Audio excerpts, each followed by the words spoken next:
Ah, sí. Está la imagen, luego vienen las condensaciones y luego viene el empedrado. Cuando tiene el Ah, empedrado ya más condensaciones, más vidrio despulido, el paciente ya está en su tercera fase ya. Ya está en un periodo de liberación de citoquinas importante. ¿y en cuánto tiempo los pulmones se regeneran? O sea, deja de aparecer la imagen de vidrio en despulido. Mm, no hay una respuesta. De acuerdo a la evolución del paciente, si el paciente llega al punto máximo de liberación de citoquinas y empieza a descender y su sistema inmunitario empieza a hacer efecto, ese paciente por lo regular en una semana, 2 semanas ya empieza a estar normal el pulmón. Normal, entre comillas, porque realmente cuando tienen un problema de COVID así severo, siempre les deja alguna afección, ya sea una neumonía intersticial, les deja ya un daño difuso alveolar, o sea, no quedan al 100%, quedan con Fibrosis, ¿no? respiratoria. Fibrosis sí, la fibrosis es el que deja principalmente, pero no hay tiempo. Gracias, doctor. ¿Y siempre va a llegar a la tercera fase o no necesariamente? No, no, como les dije, por ejemplo, mi amiga ya no llegó a la fase empedrado, nada más llegó a la fase de vidrio expulido, la fase de consolidación y de ahí mejoró. No les traigo su tomografía. Ahorita es que al final, bajo su tomografía se las muestro, para que vean cómo quedó súper bien entre una y otra. Ok, pero no hay mayor problema. Ok, doctor, gracias. Bueno, ¿alguna otra pregunta para seguir? ¿Nadie? Bueno. Ok, aquí les vamos a mostrar la tomografía, cómo se ve. Aquí la pasaron muy rápido, pero ahorita la detenemos tantito. Vean ustedes cómo se ve.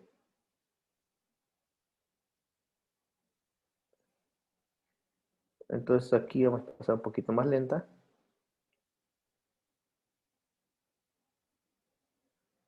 Vean ustedes.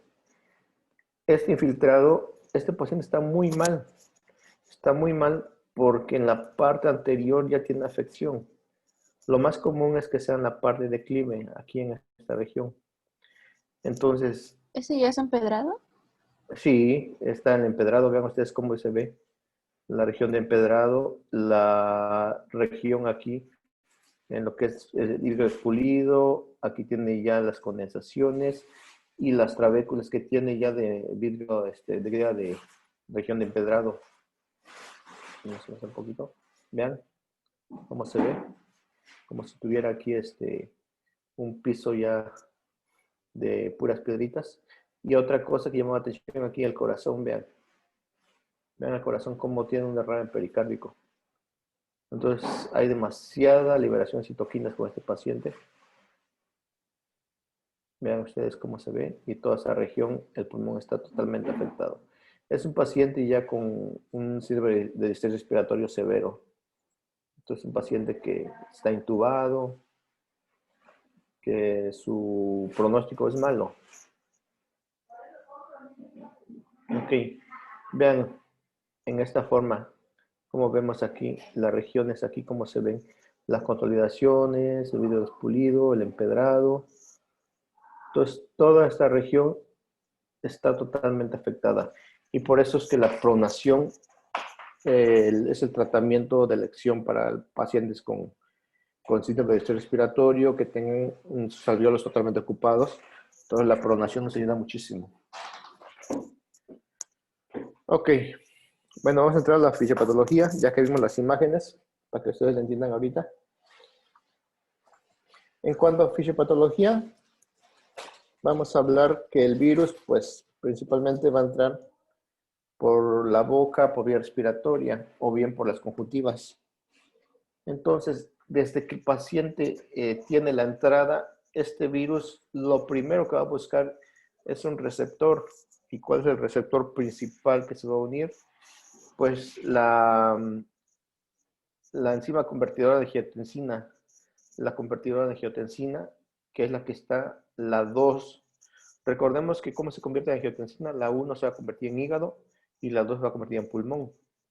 Entonces, en pulmón tenemos los receptores de angiotensina. Esta se va a unir al virus.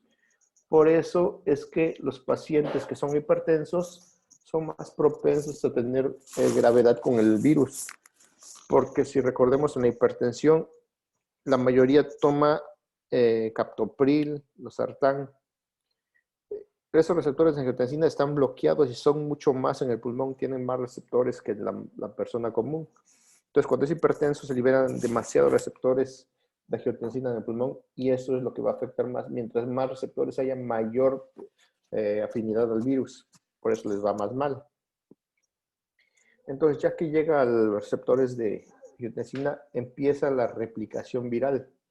Entonces, el virus entra a la vía respiratoria superior, se une a los receptores de angiotensina 2 y este virus va a entrar a las células y ahí se va a multiplicar.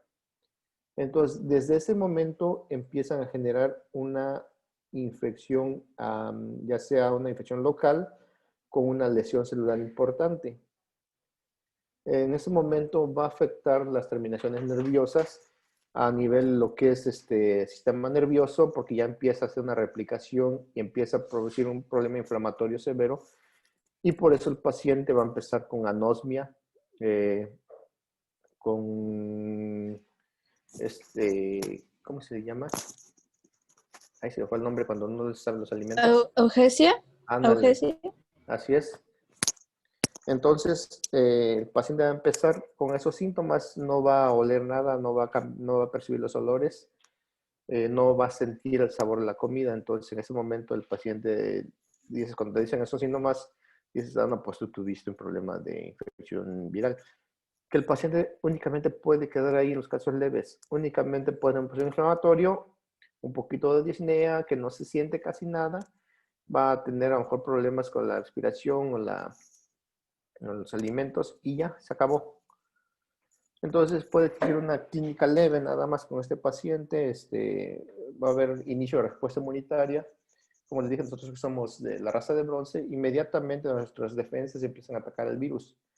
Atacan el virus y no pasa mayor. Entonces, aquí, si el paciente no tiene una buena inmunidad, se va a diseminar más el virus.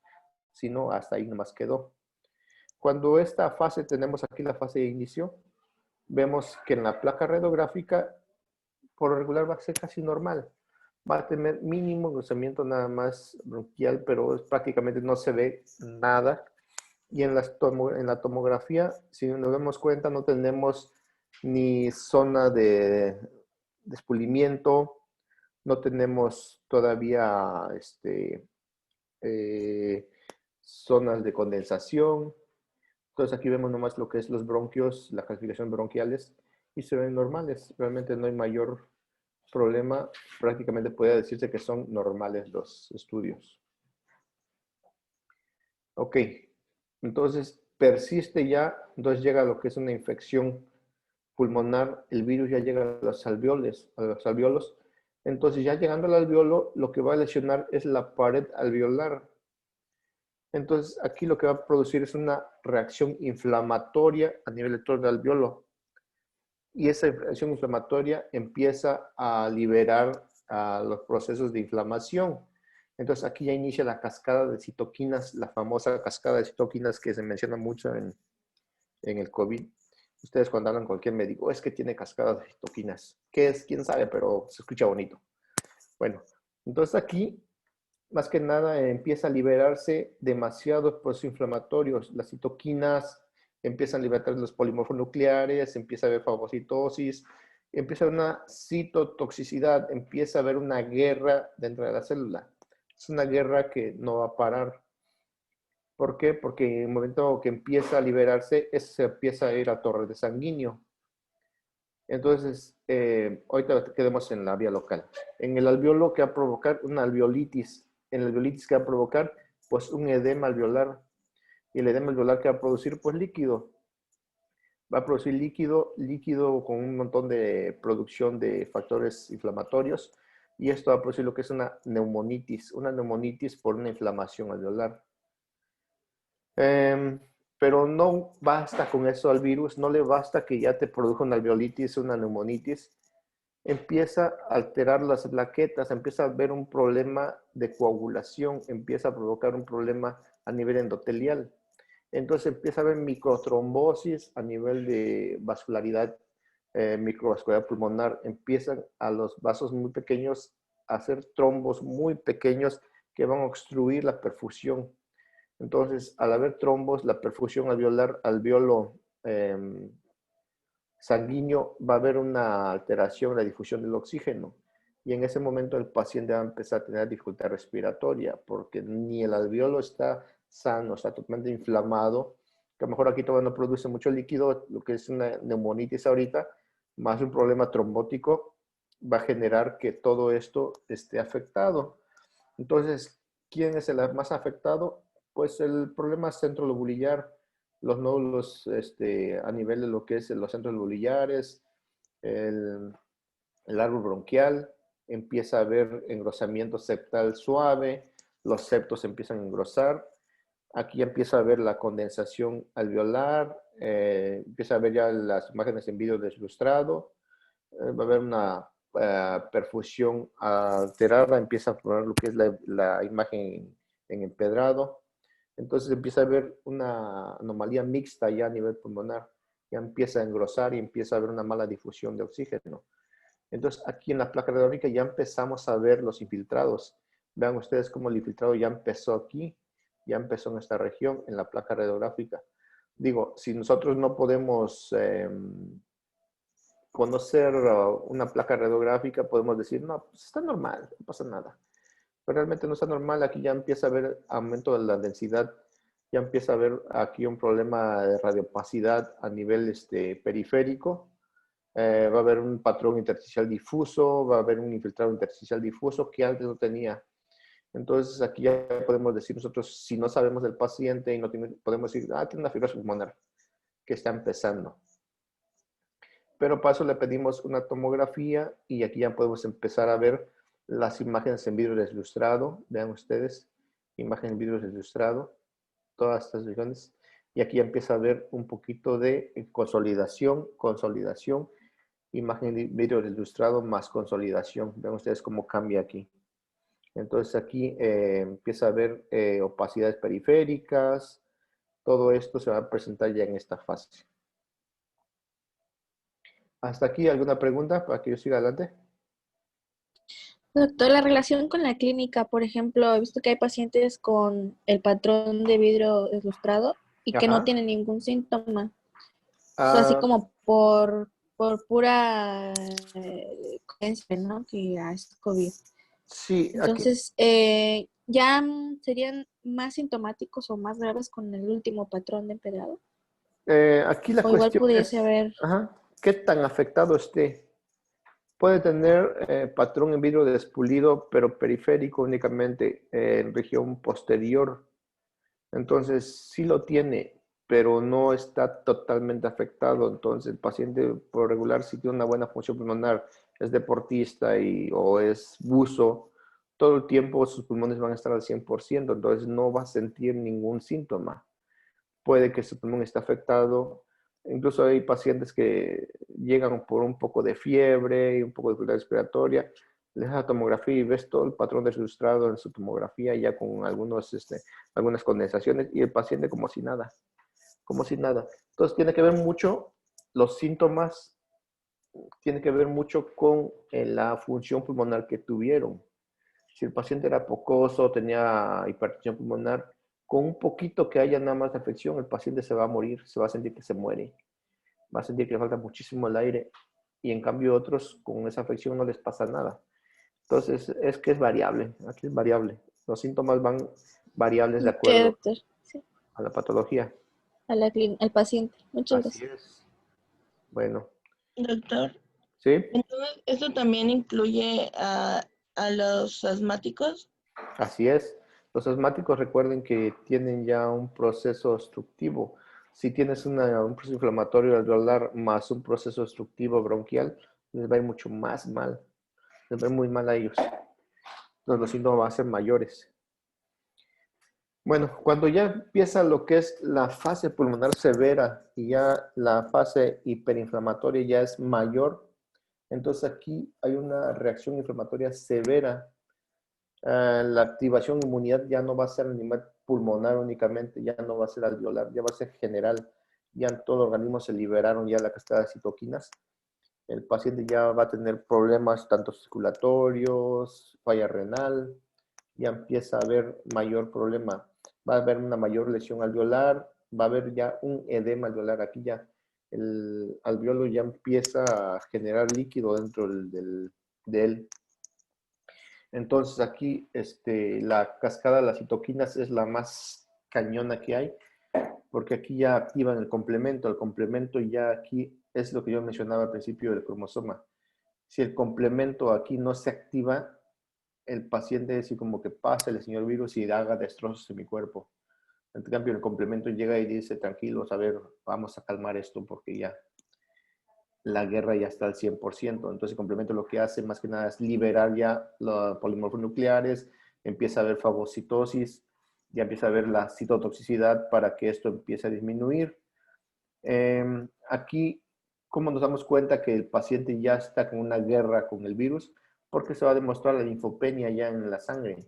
Los linfocitos empiezan a caer, entonces la sangre toma si hay linfopenia, el LDH se empieza a elevar bastante porque ya es un proceso inflamatorio severo. Entonces recordemos que la deshidrogenasa láctica lo que es un proceso de inflamación por hipoperfusión. Entonces aquí ya empieza a liberarse, incrementa demasiado. Existe mayor lesión endotelial, entonces aquí va a empezar a hacer trombosis a todos lados. Aquí empieza a hacer trombosis a nivel pulmonar, trombosis a nivel cerebral, trombosis a nivel renal. Entonces el paciente hace trombosis a todos lados y va a haber, incluso puede existir una tromboembolia pulmonar a causa de esta enfermedad.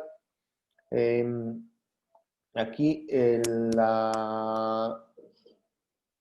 la liberación de citoquinas va a llevar a todo un daño celular al torrente sanguíneo. Entonces, las células endoteliales producen trombosis, el miocardio va a producir una miocarditis, el estómago produce una enterococitis por los enterocitos, empieza con diarrea el paciente, empieza con diarrea, los riñones van a empezar con falla renal, el hígado va a ser una falla hepática severa, y el sistema nervioso empieza con una cefalopatía, el paciente empieza a desvariar, el paciente empieza a decir mucha incoherencia, ya muchas veces pensaba que fuera por hipoxia, pero no, no es por hipoxia, aquí el problema es inflamatorio.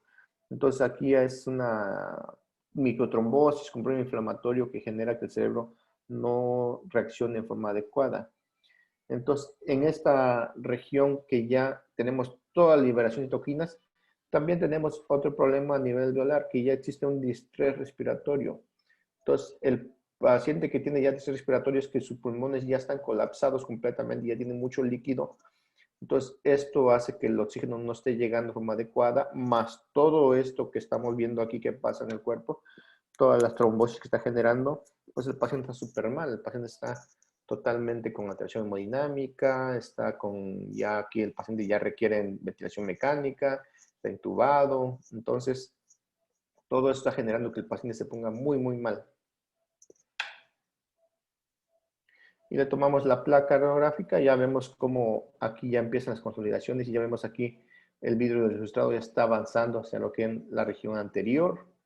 Ya vemos aquí toda la afección, vean ustedes cómo encontramos aquí las condensaciones ya en forma severa. Las placas radiográficas, se dan cuenta ustedes cómo ya se ponen blancas completamente. Ya ni siquiera vemos el parénquima pulmonar, ya lo vemos que está totalmente cerrado. La tomografía ya vemos que está avanzando a todos lados, ya el patrón de vidrio despulido, la zona de empedrado ya está mucho mayor. Entonces este paciente ya tiene un caso clínico de distrés respiratorio severo. Entonces, así es la evolución del COVID, así se va y así se pone muy mal.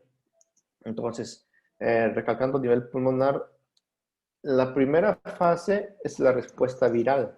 La primera fase, entonces, la respuesta viral, que si nuestro organismo tiene una muy buena defensa, nada más nos quedamos en la primera fase, en la cual el paciente puede tener tos seca, diarrea, cefalea únicamente, hay demasiados virus, puede iniciar la linfopenia, aquí se puede elevar un poquito el dímero D, la LDH, muy poquito, pero en la fase 2, que es el estadio 2A y 2B, aquí ya empieza a haber alteración en la perfusión pulmonar. Aquí hablamos algo del el índice PaO2, FiO2, o también conocido como el índice de Kirby. Este índice nos va a evaluar qué tan buena difusión hay de oxígeno en el pulmón, qué tan buena difusión tiene la capacidad del pulmón de pasar el oxígeno al torrente sanguíneo. Entonces, lo normal es que esta relación PaO2-FiO2 sea mayor de 300. Si baja de 300 significa que hay un problema alveolar y vascular severo. Entonces, este paciente ya tiene problema ya en nivel de lo que es el intersticio, alveolo, vascular cuando disminuye. Y el estadio 3 ya es la respuesta de citoquinas, ya ese paciente ya está muy mal, ya empieza con distrés respiratorio, va a ser choque séptico, falla cardíaca. Empieza a elevarse todos los estudios que nosotros realizamos para ver la liberación de citoquinas. En este caso, nosotros lo que pedimos es la LDH, las enzimas cardíacas, el dímero D, la ferritina, la troponina y el BPN, el píctero natriurético. Entonces, el píctero natriurético y todo lo demás va a estar muy elevado. Todos van a estar muy elevados porque ya hay una cascada de citoquina al máximo. Está en su punto clave, en el punto cumbre, cuando ya elevamos todo, el dímero D arriba de 2000, la ferritina muy elevada, las enzimas cardíacas elevadas, ya nos habla de un proceso inflamatorio severo. Entonces el paciente en este momento ya está en la fase aguda, que en ese momento el paciente ya requiere una ventilación mecánica. Bueno, el tratamiento ahorita vamos a verlo. Entonces, ok, la fisiopatología es a grandes rasgos reducida, es lo que está pasando, en el COVID. No sé si alguien más leyó algo sobre lo que pasara que nos pueda aportar algo a la clase.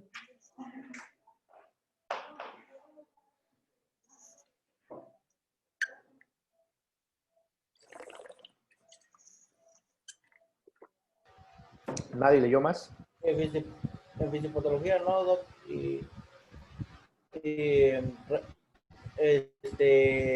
Signo radiológico, vi que había uno que era de signo de halo inverso, pero creo que ese está más relacionado a tromboembolismo pulmonar, ¿no? Algo inverso. ¿A qué te refieres? Porque no sé. Bueno, lo pone como en el área del vidrio deslumbrado, está rodeado por un anillo completo o casi completo de consolidación. Ok. No lo he leído, pero no sé. Tenía que leyéramos más sobre ese signo.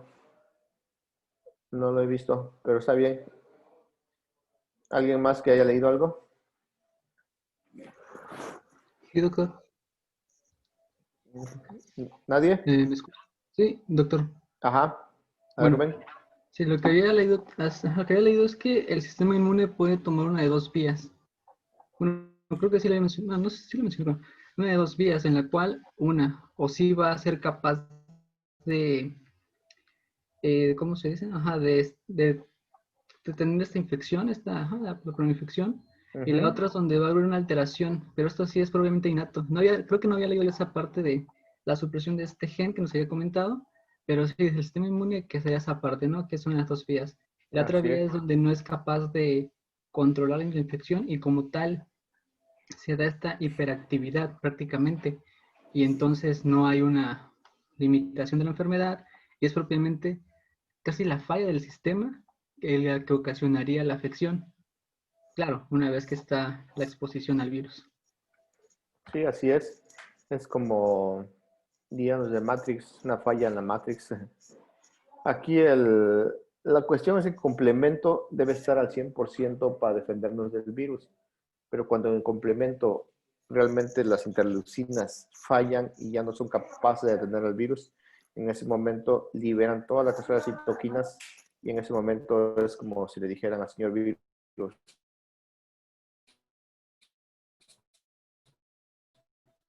hacer nada. ¿Sí? Está relacionada como que la carga viral con la evolución de la fisiopatología, porque si ya vimos que en sí el problema es nuestro propio sistema que nos produce, ¿no?, todas las complicaciones, el aumento de los marcadores inflamatorios y demás, ¿tiene relación con la cantidad de virus que hay en el cuerpo o más que nada se relaciona ya con que ya se desencadenó a un inicio, o sea, ya con la primera infección y que o sea, el propio sistema es el que al final nos termina dañando? Ok, no tiene que ver con la cantidad de virus. No tiene que ver con la cantidad porque realmente con el simple hecho que el sistema inmune no destruya el virus, que no tenga la capacidad de destruirlo y su replicación sea masiva, entonces ahí es cuando existe el mayor problema. Cuando estamos en la primera fase y nuestro sistema inmune está al 100%, el virus se inactiva porque el mismo sistema inmunitario lo va a detener y va a decir, ¿sabes qué? Tú vas a hacer una gripita para mí y punto, destruye y ya. Te hace una memoria, tu sistema inmune hace una memoria de este virus y por lo cual ya te defiende. Entonces, el problema es cuando este virus no se destruye con el sistema inmunitario y libera las citoquinas. Cuando libera citoquinas es porque ya el mismo organismo empieza a autodestruirse. Al liberar todas las citoquinas, el mismo organismo empieza a destruirse y a liberar complemento, empieza a liberar interleucinas, empieza a producir todo el daño a nivel endotelial que existe. Entonces, aquí la cuestión es que le va mal al paciente porque el sistema inmunitario al inicio no hizo su trabajo. Por eso a los niños casi no les pasa nada porque sus receptores a nivel pulmonar, ellos casi no tienen receptores de angiotensina. Entonces les llega el virus, pero les da una gripita muy chiquita y se les quita. Aquellos niños que le ha ido mal y han muerto, el problema inmunitario es que lo tienen alterado totalmente. Puede ser un asmático severo, puede ser que no tengan la liberación de complemento, o sea, puede ser muchas cosas. Digo, esto es más que nada lo que se conoce hasta ahorita. Ha de existir mucho más con el virus, pero realmente no lo sabemos todavía. ¿Ok? Okay, doctor, gracias. Sí vi que los niños desarrollan Bueno. menos enfermedad grave, pero que son más contagiosos, ¿no? O sea, tienen Sí. mayor liberación de partículas virales. Así es. Que los niños están al 100% activados. Entonces, por eso mismo. Doctor, ¿Sí? entonces se podría decir que es un estado similar al CID. Es que el CID realmente es una complicación del choque séptico que al final va a terminar igual que el COVID. Pero el problema del COVID no es tanto CID, el problema es que va a actuar sobre la lesión endotelial y va a generar muchos trombos. En cambio, la CID es una falla ya masiva del sistema, ¿cómo te puedo decir? No inmunológico, sino el problema del sistema plaquetario. Aquí el problema De hemostasia, ¿no? Ajá, el problema de CID ya no es tu respuesta de factores de coagulación, ya no responden. Ya no responden, pero porque ya hay una falla en el sistema generalizado por el choque séptico. Entonces, en cambio, aquí en el COVID, el problema endotelial empieza desde el inicio. Desde la segunda fase ya empieza a ser microtrombosis masiva. Entonces, el CID no coagula. Entonces, hay sangrados por donde quiera. Y en cambio, en el COVID, el problema es que hace trombosis por donde sea, tapa todos los vasos, pues. Es como en las cañerías de Chetumal, así, igualita. Hay muchísimos minerales que tapan las tuberías. Así es esto.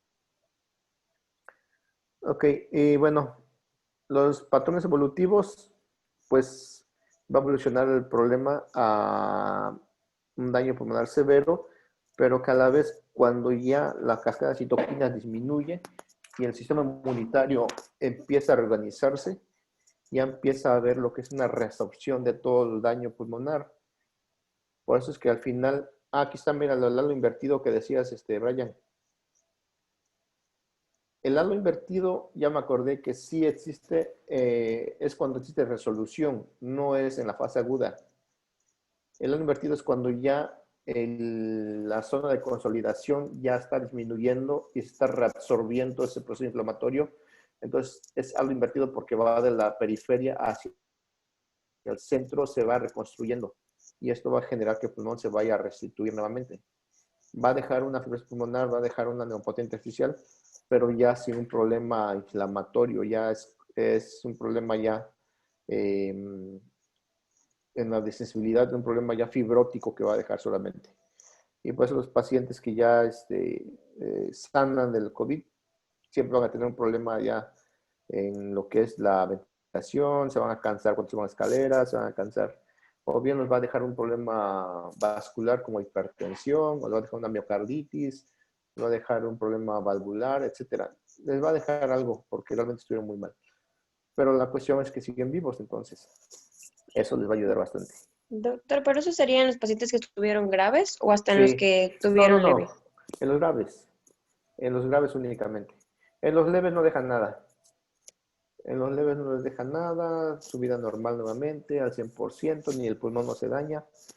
A aquellos, si ustedes se preocupan que va a dar COVID, no les va a dejar nada, no se preocupen. Entonces, a menos que sean gorditos y diabéticos, aguas, sigan comiendo tortas de doña Pelos.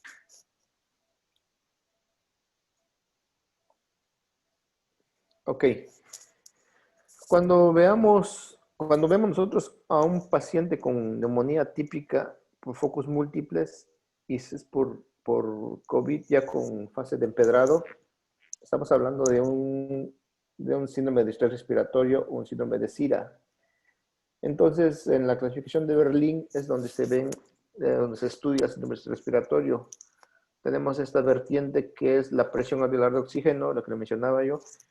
¿Cómo vamos a sacar el índice de Kirby? El índice de Kirby lo sacamos por medio de una gasometría arterial. Entonces, en la gasometría arterial tenemos la presión alveolar de oxígeno. La vamos a dividir entre la FiO2. ¿Cuánto es lo normal de la presión alveolar de oxígeno? ¿Alguien me puede decir? O me dicen o agarro el señor dedo para señalarlos.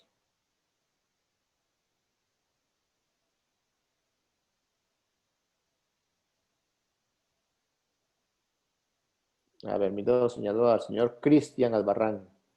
A ver, Cristian, No lo sé, doctor. ¿no han visto gasometría? Sí, pero presión de oxígeno alveolar, Ajá. no recuerdo. Ok, vamos a ver, Andreye.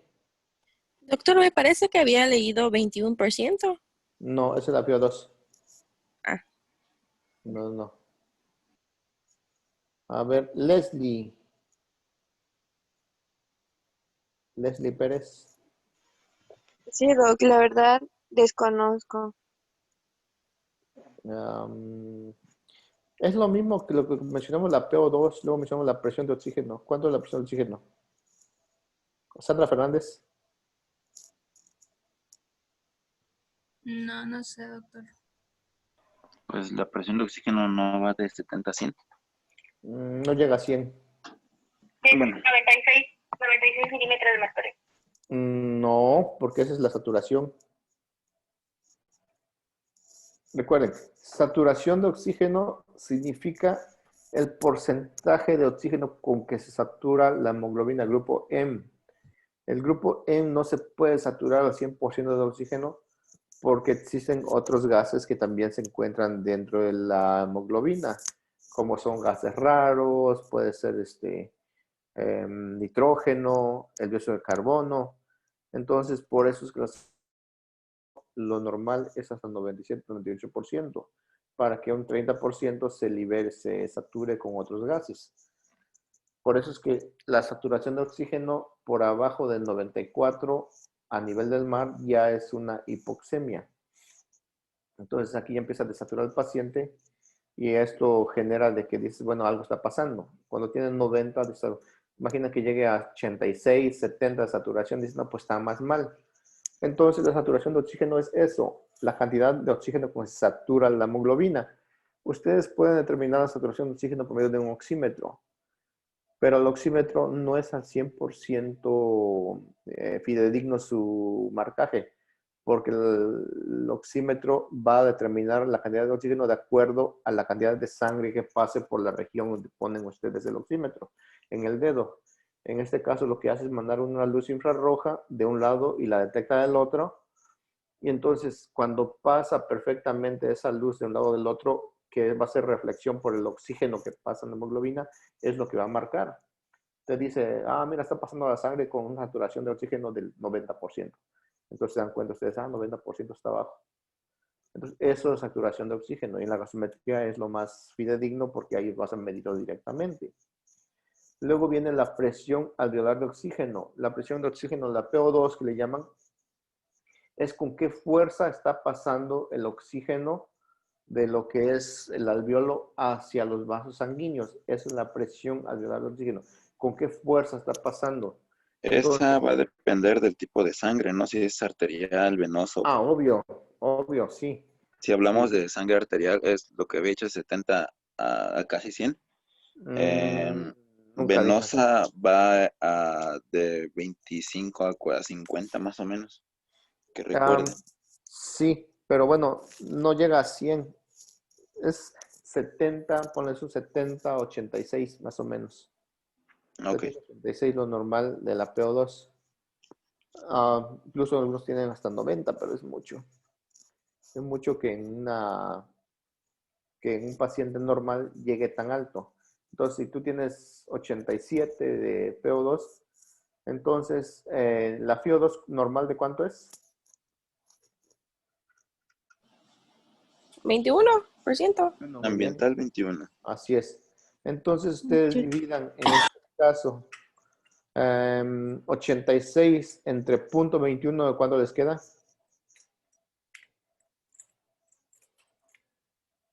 Hagan una división. 409. 409. Ese es el índice de Kirby o la relación PaO2-FiO2. 409 que está por arriba de 300, entonces significa que están súper bien del pulmón. Está súper bien. Entonces, cuando un paciente está con daño pulmonar severo y ustedes toman una gasometría y tienen una PaO2 de 65 y ustedes están usando oxígeno, que ayer, bueno, aquí tenemos que la cantidad de oxígeno va a depender de acuerdo a qué le pongas, si en puntas nasales o mascarilla nasal. Entonces, a ver la otra diapositiva. Aquí. Cuando ustedes le ponen 1 litro de oxígeno por puntas nasales, les va a elevar un 4% la FiO2. Entonces, normalmente 21%. Ustedes le ponen 3 litros de oxígeno por puntas nasales, entonces multiplican 3 por 4, 12 más 21, entonces tiene un 33% de FiO2. Si el paciente está saturando al 90% con una PO2 de 70 entre 0.33, ¿cuánto les queda? 70 entre 0.33, ¿cuánto sería? 212.